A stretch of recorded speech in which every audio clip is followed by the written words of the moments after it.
Now, you just gave such an inspirational, motivating talk here this morning. What's it like for you when a room full of young people tell you how inspirational you've been in the way that they lead their lives? I'm honored, I'm humbled to hear young people saying they've been inspired, they've been influenced by the work that I've done on my journey.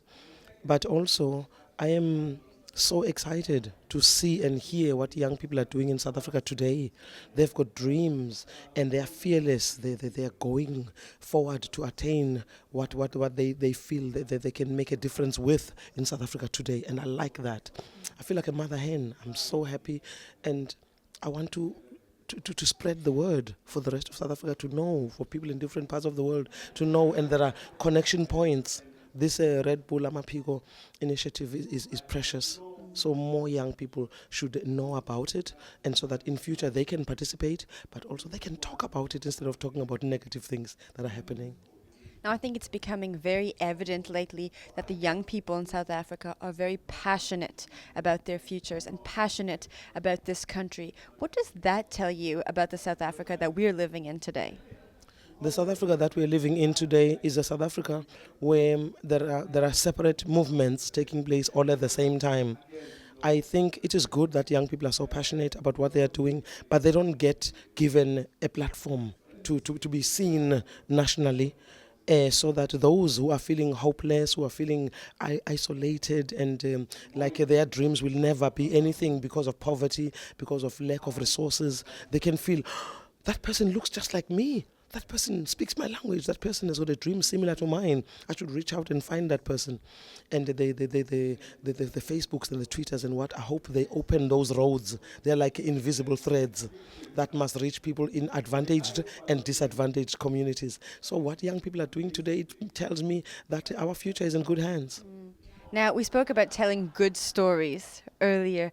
You said there's not enough good stories being told in South Africa, and I think a lot of us can agree. When we turn on our TVs and flip on the radio, we're being, I think, bombarded a little bit by the negative energy and the negative stories. How do we go about changing that? How do we tell those good stories?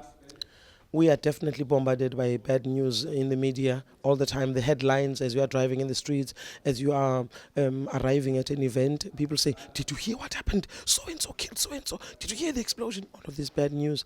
But there are such good things. Imagine if somebody walked in, did you hear the good news of such and such a thing that has happened? Did you hear about the person who did this and this and this? So it is up to us to free ourselves from those bad news that are forced upon us by the media.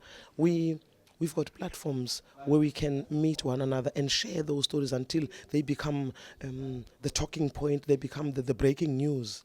And we can SMS to one another what has happened instead of SMSing the ugly things that have happened. Today, when we heard about the passing of Mhlophe, I heard yesterday already because the family told me, I remembered so many things about her. She was such an inspirational woman, such a fighter, such a beautiful laugh. I immediately started hearing her laughter in my mind. And all of those things, we should remember those things, the privilege of having known her, the gratitude that is inside me. More of us should be grateful. Sad, yes, at her passing, but it was her time. For us, what did we learn from her? What did we enjoy about being in her presence at different given times? And so the same thing that's happening in South Africa today, we must make it our business to hear wonderful ideas and initiatives like Amaphiko, and say to other people when they're doing something, you should link up with Amaphiko. You should connect with so-and-so. You should do this. It's happening in Khayelitsha, such and such a thing. It's happening in New Brighton, in Port Elizabeth. It's happening in Umlazi, in KwaZulu-Natal, Pretoria. So let's just link up people instead of waiting. The media is not going to change this week or next week. The media is busy hunting for bad news. Sometimes I think journalists wake up in the morning and they say, I wonder who's going to die today. I wonder who's going to rape somebody today. It's like they wake up in the morning. I'm here. I'm a journalist. I'm here sharing the good news. I'm glad you're showing the good news, but it seems like many journalists wake up wondering who's going to die, who's going to be raped. And so journalists who are telling good news should be applauded. So it's our business to be able to do that. You see? You are in the minority. And I'm wanting us to bombard you with good things that are happening so that you will not have an alternative but to tell those stories. I want to congratulate you on some good news you have. You're one step closer to your oral history museum. Yes. That's incredible. Congratulations. Thank you so much. I'm so grateful with the people that are helping us. And also, the help comes from the most unexpected quarters. And also, the recording of the Hope Song CD has been an amazing experience. Everybody came with such positive energy, and every cent that comes from the sales of the Hope Song goes to the account of the Memory House. All of these things, we're hoping that we're going to keep growing. All right, the museum's going to be called the Memory House. Tell me Yes. about that name.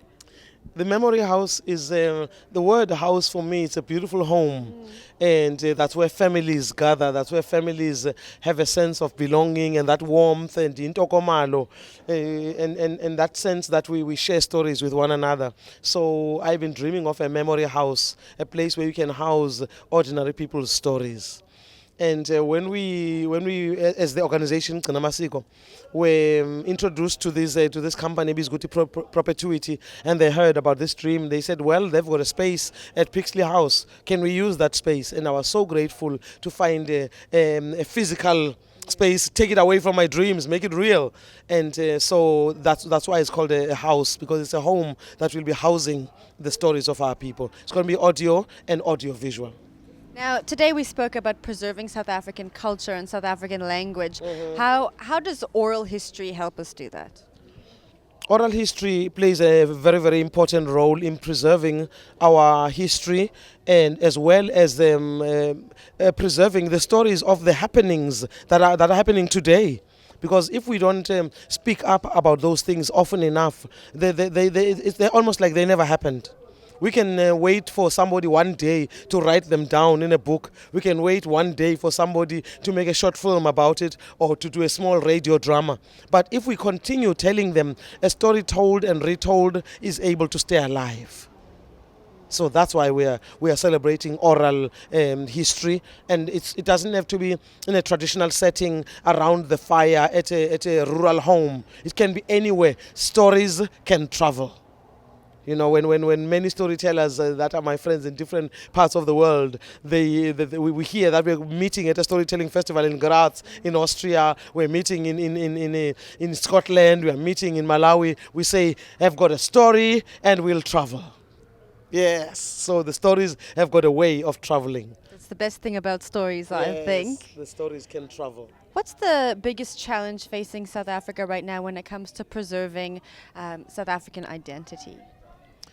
This idea of having a South African identity is one of the biggest challenges in the new South Africa, or not so new South Africa, because we look at ourselves as being Zulu speaking, we look at ourselves as being Tswana speaking, being Afrikaans, or being Indian, or being what, and we need to find that sameness, that sense of similarities, that sense of belonging to a country more than belonging to our language groups or to our individual cultural backgrounds. Let's celebrate who we are, because we need that, but we don't want to do it the American way. The American way of assimilating, to assimilate until you are so diluted that you can't be Mexican, that you can't be Greek, that you can't be Namibian, you can't be from the wall of people in Senegal. So all of that, for me, we need to enjoy who we are as individuals, whether you are Hindi, you are from you speak Hindi, and you are a Hindu person, or you speak Chivenda or what. Let's celebrate that, but let's find a sense of belonging in this home that is South Africa, this place of origins. So we are dealing with that. That is our reality. And I think through storytelling, we're able to think, my grandmother said that just the other day, to be able to say, you know what, we say that often before we have lunch at home. We sing that song when we do this, and those realities should be part and parcel of our South African identity. Thank you very much. Ngiyabonga kakhulu. I'm looking forward also to having more men who are from South Africa enjoying dressing up and being good looking.